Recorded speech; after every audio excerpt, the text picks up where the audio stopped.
Dua warga Indonesia yang positif terinfeksi virus corona disebut telah melakukan kontak dengan warga negara Jepang. Dan warga Jepang ini lebih dari 2 tahun sudah, pandemi COVID-19 melanda di Indonesia sejak kasus pertama yang terkonfirmasi pada 2 Maret 2020 lalu. Berbagai tantangan dan hambatan terjadi di beragam aspek kehidupan, tidak terkecuali pendidikan. Kegiatan belajar mengajar yang semula dilaksanakan tatap muka terpaksa dialihkan secara virtual. Peran Tripusat Pendidikan yaitu sekolah, orang tua, serta masyarakat dalam hal ini sangatlah diperlukan untuk menciptakan iklim pembelajaran yang kondusif, adaptif, dan efektif.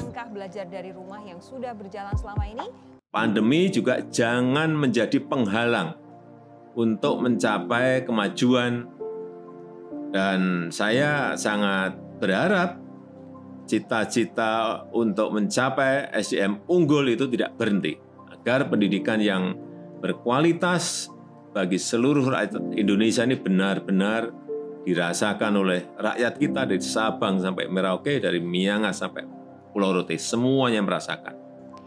Begitulah penuturan harapan dari Presiden Republik Indonesia Insinyur Haji Joko Widodo pada podcast peringatan Hari Pendidikan Nasional tahun 2021 lalu. Namun, seperti apakah realita di lapangan terkait situasi yang serba baru? Mari sejenak mengamati keseharian di lereng Merapi. Area yang dahulu terdampak letusan gunung berapi teraktif di dunia ini kini dimanfaatkan masyarakat setempat sebagai sarana memenuhi kebutuhan sehari-hari. Sayangnya, terdapat sisi lain yang seharusnya juga menjadi catatan bagi kegiatan pendidikan. Berdasarkan kesaksian beberapa warga Cangkringan, masih terdapat anak-anak yang putus sekolah dan memilih bekerja di penambangan daripada melanjutkan pendidikan. Ada yang memang terpaksa karena faktor ekonomi, ada pula yang memang sengaja karena menganggap pendidikan bukan suatu hal yang berarti jika dibanding bekerja untuk menambah uang saku sehari-hari. Pembelajaran daring seolah menjadi momentum tepat untuk diselangi. Padahal, area tambang pasir di sana masih terbilang cukup berbahaya bagi mereka yang kebanyakan usia SMP dan SMA. Selain itu, mereka juga menuturkan bahwa sejak adanya pandemi, angka pernikahan usia anak semakin tinggi. Hingga pendidikan yang bersangkutan harus terhenti.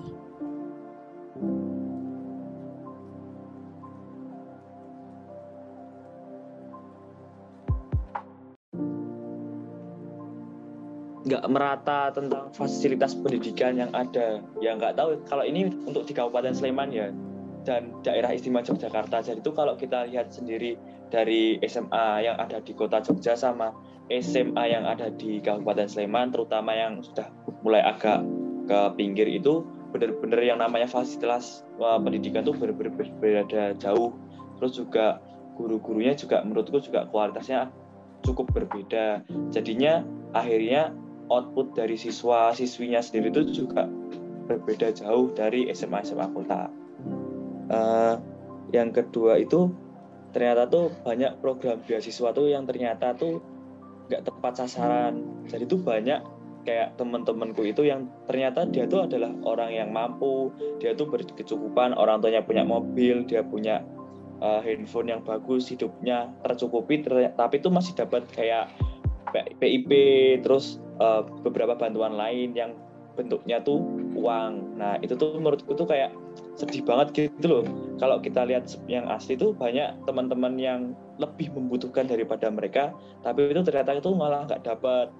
Terus yang ketiga, menurutku tuh kalau dari sistem pendidikan di Indonesia tuh benar-benar terlalu banyak tentang teorinya aja. Jadi kita nggak diajarin bagaimana kehidupan selanjutnya. Kayak kita tuh nanti waktu kerja atau kita udah mulai berumah tangga, kita tuh harus kayak ngapain aja. Jadi kan kalau sistem pendidikan selama ini tuh kayak kita diajarin teori, terus hitung-hitungan, hafalan. Nah, tapi itu tidak ada yang bisa direalisasikan di kehidupan nanti kita saat sudah dewasa. Itu sih.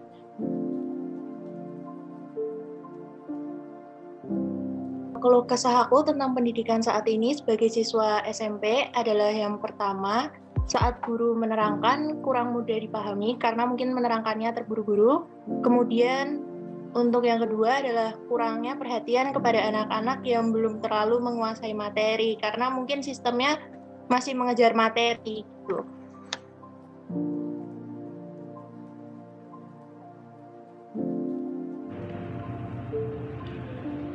Pendidikan merupakan investasi masa depan.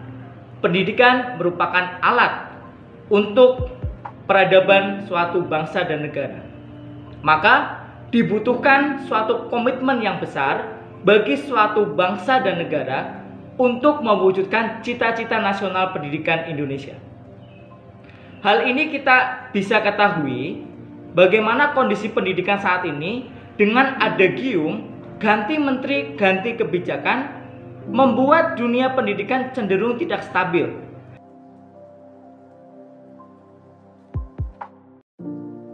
Harapan untuk pendidikan kedepannya itu semoga guru dapat memilih yang lebih ringkas dan sesuai dengan kurikulum yang berlaku dan dapat menjelaskan dengan metode yang mudah dipahami oleh para siswa dan tidak lupa pula menjelaskannya secara perlahan.